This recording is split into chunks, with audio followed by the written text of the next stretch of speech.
اکثر په موږ باندې دا مغربي خلک اعتراض کوي وینا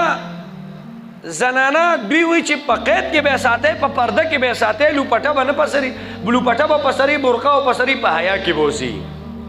موږ وته وی ټیک دا کړ وی دا وسره ظلم کړي موږ ورته وی دا وسره ظلم کړي کده وته د قدر او د قیمت په نظر کې دلی قیمتي شي خلک پټ ساتي دا څه دا کنه قیمتي شي خلک یو ستا پکور کې چابي دا چې هغه د بکس چابي د صندوق چې هغه کې کالی پراته دي سرو زر ګولډ چې وته وي هغه پس یو جرنده لګیدل او چابي پیمان وای هغه چابي به ته چاله ورکی هغه به سه پمیخ کې راځوړند کی دې شي جیب کې منک دی هغه چابه پسې باندې بکس کتلی هغه بکس ته بری بیل جرنده چولی او یو زمونږ استاد د کور د بوسو د کوټي چابي دا چې ساروي پکې ودري پیمان وای چې کم ځای کې پرته بل مثال در کوم په دې باندې دینم خپوي شي یو د بانک چابي دا چې هغه د بانک نوکر سره دا او هغه له ټوپک ورکړي چې چابي له چورانه ګوتې وړي درس با پکې دویمه دا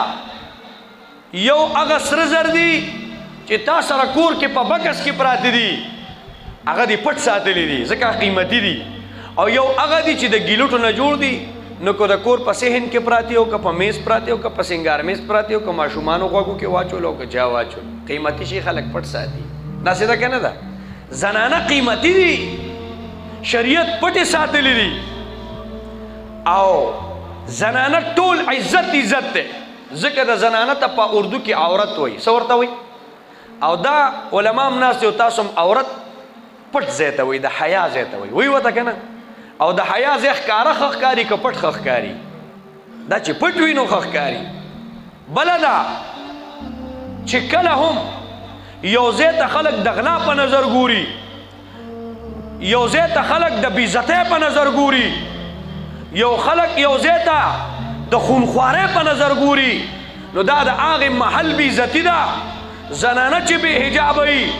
په ده باندې که د حیا نظر ولګېده او که د بې حیاو خلکو نظر پې ولګېده د دنیا درندگان به خپل